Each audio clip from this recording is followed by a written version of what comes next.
I think the Rockets are banking on them failing. I think it's good for Brooklyn to get their draft picks back. Puts them in a better situation for a rebuild. I think they're also looking at Cam Johnson as a possible trade. I wouldn't be surprised if they also shop off Cam Thomas. But I know Cam Johnson's one of their next guys. I'll be honest with you, their owner, he's always been talking about money. Like he's upset how much Yeah, money he's the a cheap team's owner. making. Yeah, I don't. Nah, he's not a cheap owner. He spent a lot of money. He spent a lot of Yeah, money. He's not seeing the return. He's hired people from Madison Square Garden to try to get more sales, more advertisers, and it hasn't yeah. been working out too well. He fired a guy The from Madison problem, Square Garden, which is crazy. the problem with him is, see, man, I think we talked about a while back. Like, you just got to be organically New York. Like, I think the Dolan family are organically New York. Despite like people hate the Dolan family in New York, everyone knows that. But they're just New York, so No, it's not that. people are like, I'm telling you, man. As a resident from Brooklyn, when the Nets yeah. came through, their issue is that they've had two international owners who do not understand the New York market. Like, Yeah, that's what I'm saying. Like Dolan, as much as like people hate him, he's a New Yorker through and through. So he understands how to cater to New Yorkers. yeah, and Yeah. the Prokhorov guy, he made the team look like the Boston Celtics, and then with the They other brought Nets, in JV. yeah, Yeah. with KD and Kyrie, the issue with them is that too much of their legacy was tied to different places. You know what I'm saying? Yeah. Like too One's much. tied to one, and one Yeah, came straight out of Boston too. So like that also played a factor in it too. yeah. So the Nets issue is that they have to build a homegrown talent and brand it a certain way. You can't keep getting players who play 10+ years somewhere else that has their Was D'Angelo identity. Russell that? D'Angelo Russell, but D'Angelo Russell was probably like what in his fifth year. In his fourth or fifth year, yes. Yeah, he didn't have an identity in the city like KD. But like it seemed like he did forge an identity in the city. Karis Levert, Yeah, Jared Allen, but rookie KD is Jared Allen. OKC. Like you think of KD, you think of OKC and Golden State. Then he came to Yeah. Brooklyn. Like there's too much of that with the Nets. They have to just build it out. Have someone Well, build they're their trying to buy identity as a culture. That's the Brooklyn. thing. Like name one Brooklyn player right now in the past 10 years. Name a player once you see him, you think of the Brooklyn Nets. You can't name one. No, I'm thinking New Jersey Nets. The on Jason Kidd is more of a Brooklyn player than any player in the league right now. Yeah, Jason Kidd, Drazen Petrovic, Yeah, but Gerald look how Wallace. far back you gotta go. Look how far Yeah, back you gotta go. And Gerald it's Wallace, Brooklyn. Kenyon It's the Martin. word Brooklyn. It's marketable in Yeah, itself. Like I don't yeah. understand how the Nets don't get that. And you got the Jersey Bridge too, so you can build a fan base just off of Jersey too.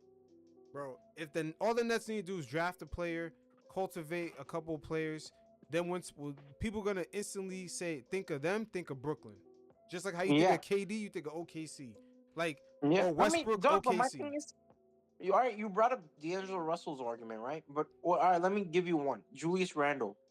He didn't really have a strong identity in LA because it was the post Kobe era, and he didn't have the strong identity in New Orleans because it was post Anthony Davis. But he Mm-hmm. was able to like create an era in New York. He was able to create Yep. he was able to create his own chapter in New York. You don't see Correct. like similarities in that in like D'Angelo Russell that one season, 1 or 2 seasons when he was in Brooklyn. When you remember they were dancing around, they were having fun, the memes that was going around like Yeah, Brooklyn's one that of the was the funniest most teams in the Brooklyn league. that team ever was. Yeah, that's what I'm saying. I think D'Angelo Russell was the one guy that you could really think of that represented Brooklyn. But like you Mhm. said, it's such a short time. Like nobody really thinks about it anymore. It's Yeah, I like a think season and a half.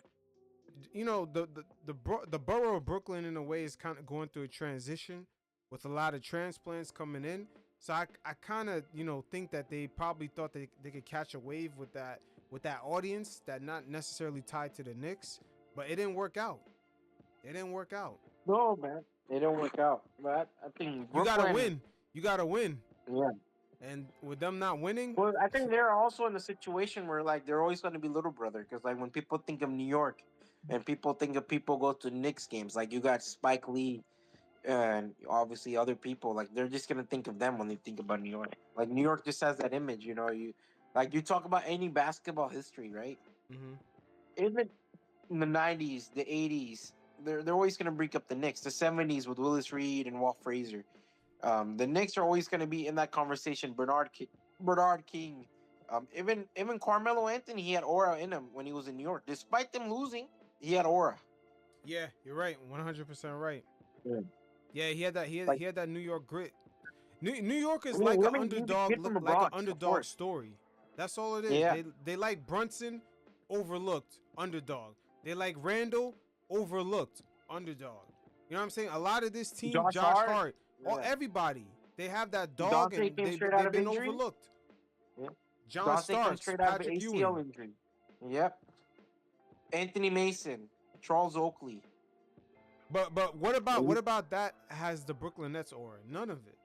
The None. They Brooklyn don't have Nets any aura. aura is really transplant. For most of It's their fake. history in Brooklyn, their aura has been, hey, we just showed up. What's up, Brooklyn? Like that's their We got aura. money. We got money. Yeah, we got money. That's it. It's like that's not Yeah. really the borough's aura.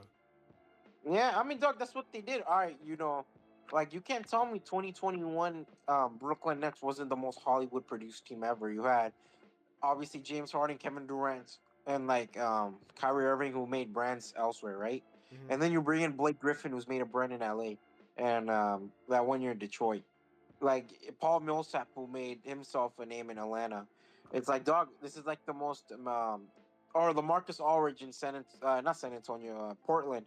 You can't tell me he's the most manufacturing team of all time. Like You it was know a what? pure bubble team. You're 100% right. You know what I'm gonna call the Brooklyn Nets in New York. We got a place called Port Authority, the bus terminal. Yeah, Yo, the Nets are the Port Authority for NBA players. They just stop yeah. by and they're just going through a transition. They're waiting on the next bus. That's what the Brooklyn Nets Or have become. retirement. Yeah, Yeah. that's all they've become. Like Kevin Garnett went through there, then he went to Minnesota. He caught the next bus to Minnesota. Like that's what the Brooklyn Nets have really become. They might give you a nice Yeah. check while you waiting at the Port Authority, but you can't stay Paul here. Pierce came, and once Doc Rivers got the front office position, he said, "All right, Doc, let's go." What's up? Yeah, it's Um, just a horrible turnstile, man. Like Blake Griffin retired like 2 seasons later. LaMarcus Aldridge had heart problems; he had to retire. Millsap just kind of phased out the league. James Harden called out the moment he could. nah, Kyrie Irving and yeah, I'm I surprised mean, Boogie Cousins didn't play in Brooklyn. well, he plays for another retirement home called the Los Angeles Lakers. Oh, Boogie Cousins. Nah, he's not on the Lakers. He was on the Lakers for like a Oh, month he or was. Oh, I remember that. so. Yeah. Well, yeah. I mean, dog, if you're not on the Nets, you're on another retirement home, the LA Lakers. Man, the Nets is the Port Authority to the retirement home. I mean, dog, you're being nice on the Lakers. I can't lie. Like, like you could use the same argument for the Lakers too.